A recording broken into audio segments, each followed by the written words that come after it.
Hello students, good evening to all of you. आप सभी लोगों का एक बार फिर से आपके अपने प्यारे से यूट्यूब चैनल में मैं स्वागत करता हूं। आज हम लोग जानेंगे किस प्रकार से हम पहचानते हैं कि कोई संख्या अभाज्य है कि नहीं।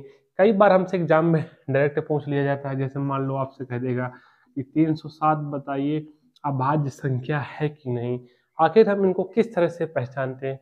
तो सबसे पहले तो हमें ये पता होना चाहिए कि अभाज्य संख्या होती क्या है। आप सभी लोग जानते होंगे ऐसी कोई भी संख्या जिसके जो है सिर्फ दो गुणनखंड होते हैं, एक एक होता है, एक वो खुद नंबर होता है, उनको हम अभाज्य संख्या कहते हैं। जैसे दो हो गया, दो के एक एक गुणनखंड होगा, एक दो होगा, यही होते हैं गुणनखंड। इसके अलावा तो आप कोई जानते नहीं। अगर जानते हो तो आप मुझे भी बता दीजिए। तो एक तीन हो गया, जैसे तीन के भी एक एक होता है, एक तीन होता है। लेकिन चार अभाज्य संख्या नहीं होता, क्योंकि इसका एक गुणनखंड भी होता है, दो गुणनखंड भी होता है, चार भी होता है।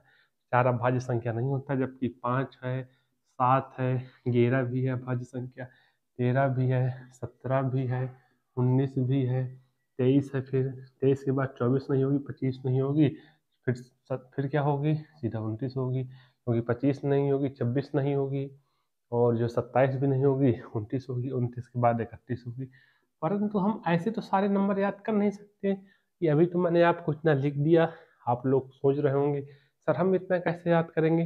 तो आपको किसी भी नंबर को याद करने की जरूरत बिल्कुल भी नहीं है।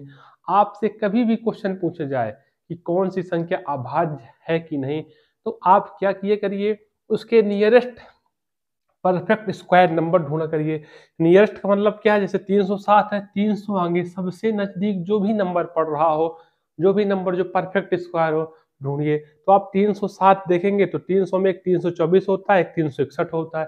324 किसका परफेक्ट स्क्वायर होता है? 18 का। तो उस नंबर को आप लिख लीजिए। उस नंबर को लिखने के बाद फिर एक से लगाकर उस नंबर तक की सभी अभाज्य संख्या लिख लीजिए। कौन कौन सी अभाज्य संख्या होंगी? एक दो होगी, एक तीन होगी, फिर तीन के बाद फिर सात होती, पाँच होती है, पाँच के बाद सात आएगी, सात के बाद 11 भाज्य संख्या आएगी, फिर 13 आएगी, फिर 17 आएगी। अब 19 तो लेंगे नहीं, क्योंकि 19 क्या हो रही है? बाद में जा रही है।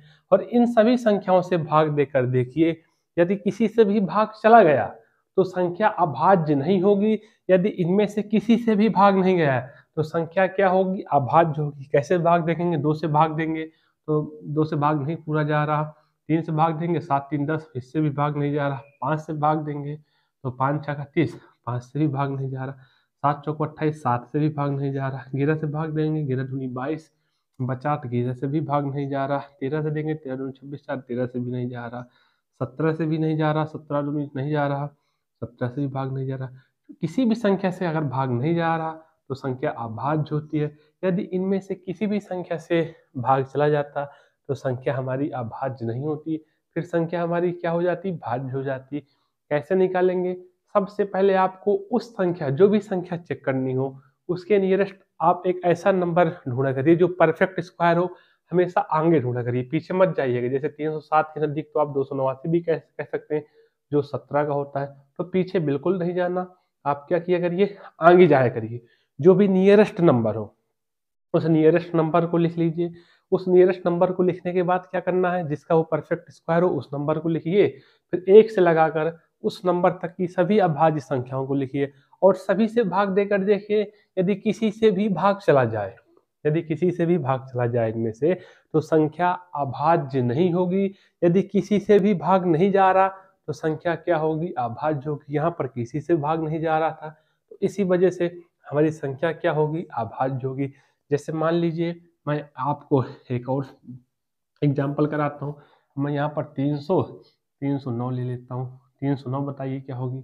तो 309 को आप देखेंगे तो 309 के पास नियरेस्ट नंबर भी 324 ही पड़ेगा, 324 पड़ेगा। तो 324 क्या है? 18 का परफेक्ट स्क्वायर है। तो इसके एक से लेकर 18 तक की सभी अभाज्य संख्या लिख लीजिए। तो वही एक दो होती है, एक तीन होती है, एक पाँच, एक सात होगी, फिर 11 आएगी, फिर 13 अभाज्य संख्या है, फिर 17 है। 19 को तो लेंगे नहीं, सभी से भाग देकर देखिए। दो से भाग देंगे तो दो से भाग नहीं जा रहा, तीन से भाग देंगे तो 30 दाम 30, तीन रहे तो तीन से भाग जा रहा है। जैसे ही किसी नंबर से भी भाग चला जाए तो फिर आगे जानने की कोई ज़रूरत नहीं है। तो ये संख्या क्या है, अभाज्य नहीं होगी। क्यों नहीं होगी, क्योंकि इसमें से भाग जा रहा है। यदि किसी से भी भाग नहीं जाता तो संख्या क्या हो जाती, क्या हो जाती जब किसी से भाग नहीं जाता, संख्या अभाज्य हो जाती। इसमें कोई भी डाउट मत रखिएगा। आपको कोई भी संख्या निकालनी हो, यदि उसके पास परफेक्ट स्क्वायर उसके पास का ढूंढिए, हमेशा नियरेस्ट जो मतलब आगे बढ़ने पर मिले। जैसे मान लीजिए मैं यहाँ पर आपको 409 दे देता, तो 409 दे देता, तो 409 में आप 20 का स्क्वायर मत ढूंढिएगा, आप 20 तक चले जाए, नहीं, आप एक 441 को, आगे सबसे अधिक कौन सा परफेक्ट स्क्वायर पड़ रहा है, 441। 441 किसका परफेक्ट स्क्वायर होता है, तो 441 21 का होता है। तो 1 से 21 तक की सभी संख्याओं को लिखिए और सभी संख्याओं से भाग दीजिए। यदि किसी से भी भाग चला जाएगा हमारा तो संख्या हमारी क्या होगी, अभाज्य संख्या नहीं होगी। यदि किसी से भी भाग नहीं जाएगा तब संख्या हमारी अभाज्य होगी। जैसे मान लीजिए तो 2 आएगा सबसे पहले, फिर 3, फिर 4 तो होती नहीं है अभाज्य संख्या, फिर 5 होती है, फिर 7 आएगी, फिर 11, फिर 13, फिर 17, फिर 19, 20 भी नहीं है, 21 भी नहीं है। इन सभी से आप भाग दीजिए, तो भाग देंगे तो 9 4 13, 2 से भाग नहीं जा रहा, तो कितना हो रहा है, 9 4 3 से भी भाग नहीं जा रहा, 1 40, 40 बचा, ये 5 से भी भाग नहीं जा रहा, तो 7 पना 35, 5 59, 7 से भी भाग नहीं जा रहा, 11 3 33, 7 11 से भी भाग नहीं जा रहा, 13 3 39, बचा कितना, 1 19, 13 से भी भाग नहीं जा रहा, 17 दूनी 34, 40 69, 17 से भी भाग नहीं जा रहा, 19 दूनी 38, 2 बचा, 19 से भी भाग नहीं जा रहा, किसी से भाग नहीं जा रहा। इसका मतलब क्या है, 409 एक क्या है, अभाज्य संख्या है, क्योंकि किसी से भी भाग नहीं जा रहा। यदि किसी से भी भाग चला जाता तो संख्या हमारी क्या होती, अभाज्य नहीं होती, क्या हो जाती, भाज्य हो जाती। इस चीज पर आप 1% भी डाउट मत रखिएगा।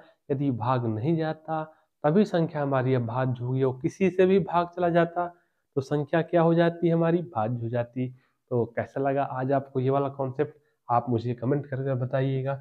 101 क्या है, अभाज्य संख्या है कि नहीं, और इसी तरह करने का प्रयास करिए। तब तक के लिए हमेशा मुस्कुराते रहिए और हमेशा हम लोगों के साथ यूं ही बना रहे। जय हिंद।